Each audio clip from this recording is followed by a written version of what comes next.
Bien, donc ce matin, nous allons commencer avec le numéro 8 de la page 131. On a ici deux figures géométriques, donc un carré, et dans le panneau B, ce sera un rectangle. Les formules pour l'aire du rectangle et du carré, je vais les réécrire parce que j'ai l'impression que, dans mon livre numérique, j'ai l'impression qu'il y a une petite faute. Alors, pour le carré,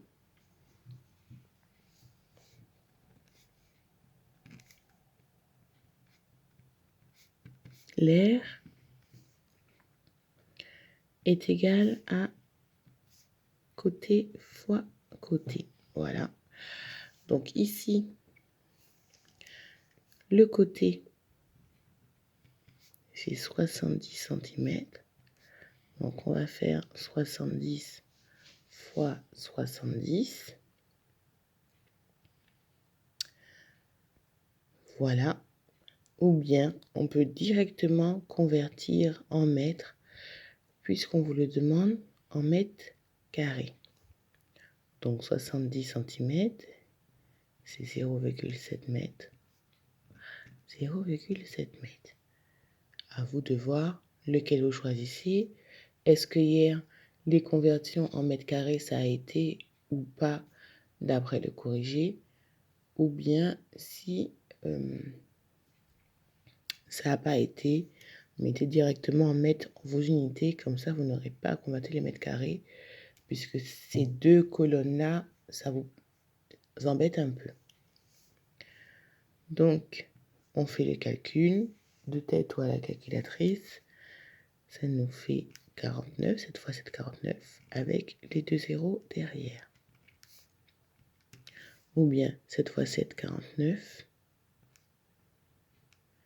avec deux chiffres derrière la virgule.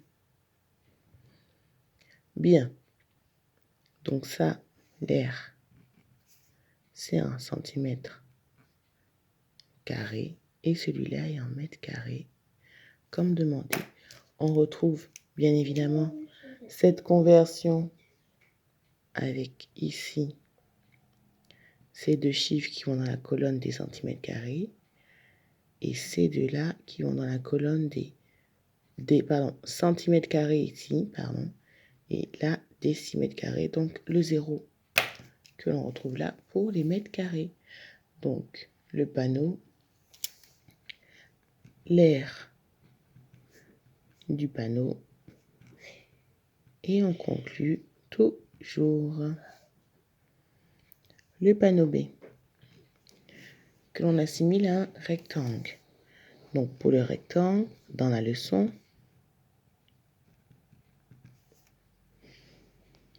on voit que l'aire d'un rectangle, c'est longueur fois longueur, largeur. Ça, c'est la longueur, ça, c'est la largeur. On veut en mètres carrés, on a de la chance, ce coup-ci, c'est déjà converti en mètres carrés. Donc, la longueur, vous le savez, c'est le plus long côté.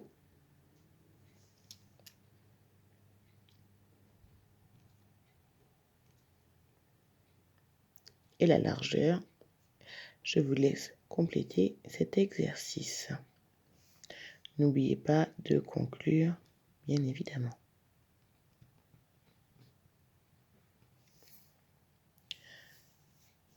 Vous pouvez mettre pause pour finir votre travail. Je passe au 22. On passe donc au numéro 22 de la page 134. Calculer le périmètre. Quel calcul permet d'obtenir le périmètre du triangle? Donc, le périmètre, on ne confond pas maintenant qu'on connaît l'aire. Le périmètre, c'est le contour. Donc, on va additionner tous les côtés de ce triangle ABC. Donc, ça va être AB plus BC plus CA. Les mesures, elles sont là. On a demandé deux méthodes différentes pour calculer l'aire de ce triangle. Donc, on voit que ce triangle est rectangle. Donc, le triangle est rectangle. Donc, l'aire, on pourra lui appliquer la formule des triangles rectangles. c'est-à-dire que l'air va être égal à A fois B divisé par 2, ou bien la formule des triangles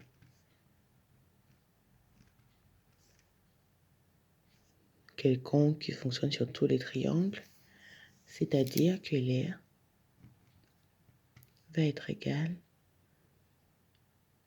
au côté fois la hauteur divisé par 2.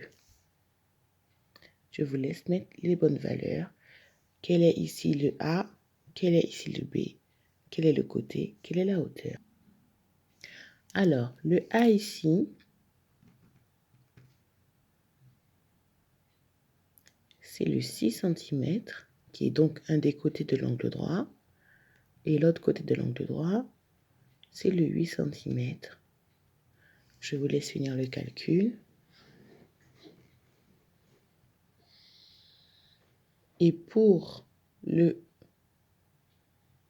formule d'un triangle quelconque, le côté ici, c'est le 10 fois la hauteur, c'est-à-dire le segment qui est perpendiculaire à l'un des côtés, c'est le 4,8. Et on divise toujours par 2, puisque c'est la moitié d'un rectangle. Toujours, si on complète et qu'on visualise bien la figure, on va voir, hop, ici, dans ce rectangle, cette partie-là et celle-là sont les mêmes. Et celle-là et celle-là, c'est la même que celle-là. Donc, dans tout le rectangle, on n'a pris que la moitié.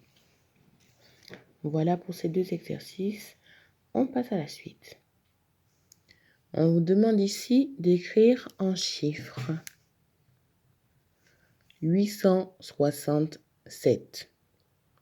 Donc, on connaît, d'accord, nos unités, nos tableaux de rang. N'hésitez pas à le reproduire si vous ne vous en souvenez pas. Donc, je vais le refaire à main levée rapidement. On n'a que des nombres entiers ici. Donc, on va avoir les dizaines, les unités, pardon, les dizaines, les centaines. On passe dans les mille, ça recommence unité de mille, dizaines de mille, centaines de mille. Après, on est dans les unités de millions. Je mets cette petite notation. On passe donc au A. Le A, c'est quoi? 867. Donc, on va mettre le 8 dans la colonne des centaines, puisqu'on a 800, donc 8 centaines. Le 6 et le 7. Je vous laisse mettre pause pour les deux autres. Les trois autres, pardon. Alors, on va avoir le 9000 dans les unités. 95. Donc 95, on sait l'écrire, c'est comme ça. On complétera avec un 0 par la suite. Je vous laisse finir. Donc là, on a notre boîte graduée. Je fais à la main levée, mais la correction sera bien faite. On a 1, 2, 3, 4 traits pour passer de 4,8 à 5. Donc ici, on aura 4,9 et on a 10 traits, 10 tout petits traits là.